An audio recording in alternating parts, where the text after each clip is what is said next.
Japan, the land of the rising sun.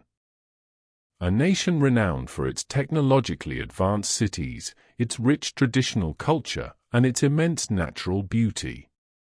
Together, these qualities make Japan one of the most sought-after tourist destinations in the world, attracting millions of visitors each year.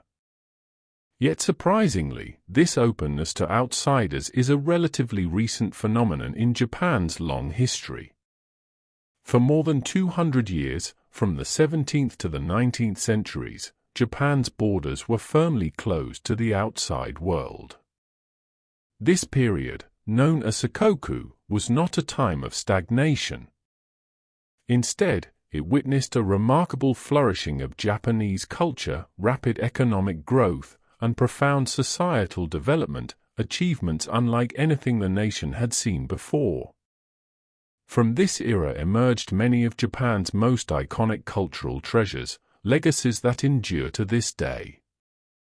But how did this island nation transform from centuries of isolation into one of the most developed and open societies in the modern world? This is the history of Japan. The archipelago that forms the modern nation of Japan has been inhabited for nearly 40,000 years. The earliest settlers migrated from mainland Asia, bringing with them vital skills such as agriculture and metalworking. These innovations laid the foundation for permanent settlements and, eventually, the earliest Japanese kingdoms. By the 3rd century AD, much of southern Japan had united under a centralized power centered in the Yamato region. This system was ruled by a monarch known as the emperor. Japan's early history was deeply influenced by cultures from the Asian mainland. In the year 552, Buddhism was introduced from Korea, reshaping spiritual and cultural life. Later, in 645, the Taika reforms transformed Japan's political structure, modeling it after the Chinese imperial system.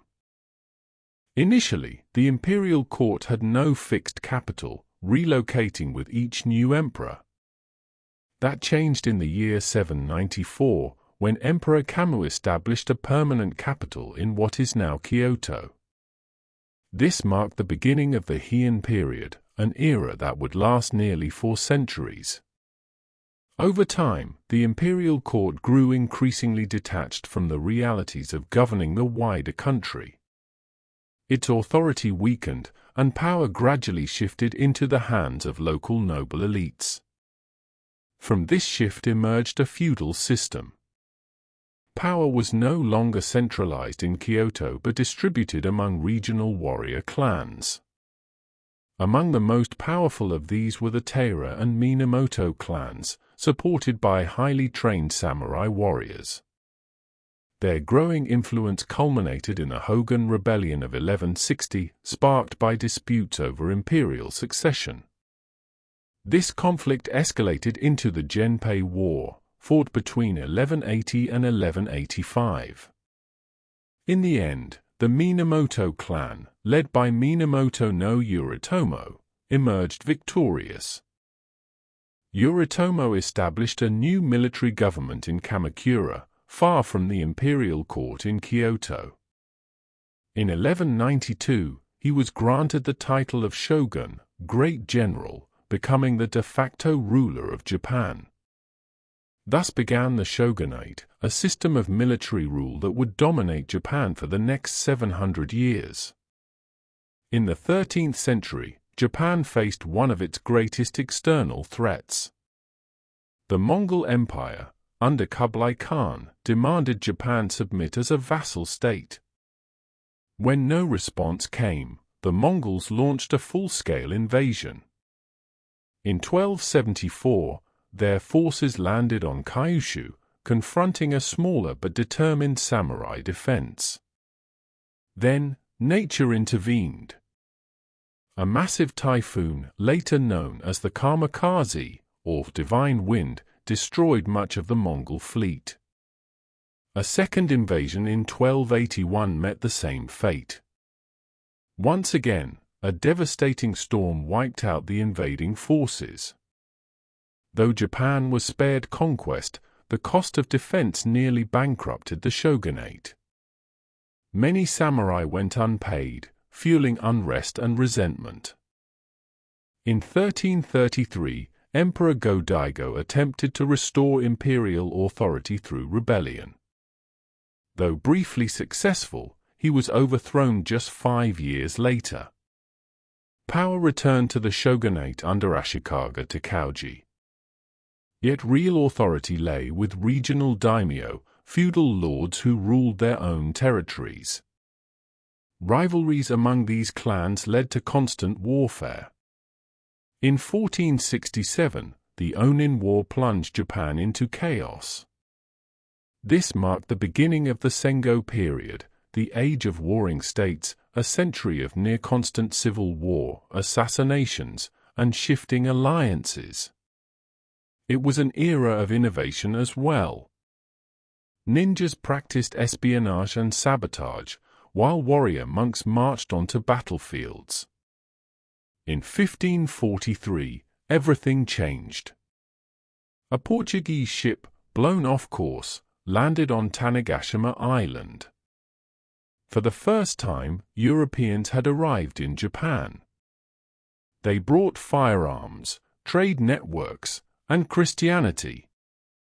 Muskets rapidly transformed warfare. By 1556, hundreds of thousands of firearms were in use across the country. One warlord embraced this new technology more effectively than any other, Oda Nobunaga. Using gunpowder weapons, he began the process of unifying Japan. After his assassination in 1582, his follower Toyotomi Hideyoshi rose from peasant origins to supreme power, completing the unification of the nation.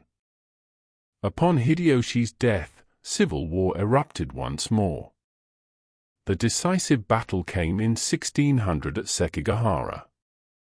Tokugawa Ieyasu emerged victorious. He established the Tokugawa shogunate, ushering in over 2.5 centuries of peace known as the Edo period. Japan prospered culturally and economically, but at a price.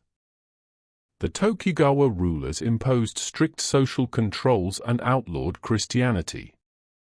In 1639, Japan sealed itself off from the world once again under the policy of Sakoku. Only limited trade was allowed, confined largely to the Dutch enclave at Dejima. This isolation endured until 1853, when American warships under Commodore Matthew Perry arrived in Edo Bay. Faced with overwhelming force, Japan opened its ports. The resulting upheaval led to the fall of the shogunate and the Meiji Restoration in 1868. Power returned to the emperor, and Japan embarked on rapid modernization. Railways, factories, modern armies, and Western institutions transformed the nation. Japan soon emerged as a major global power, winning wars against China and Russia and expanding across Asia. But ambition led to catastrophe. In 1941, Japan attacked Pearl Harbor, drawing the United States into World War II. The war ended in devastation, marked by the atomic bombings of Hiroshima and Nagasaki. In defeat, Japan chose a new path. Under post-war reconstruction, the nation rebuilt itself, not through conquest, but through industry, innovation, and peace. By the late 20th century, Japan had become one of the world's leading economies. A nation forged by hardship, resilience, and transformation. This is Japan.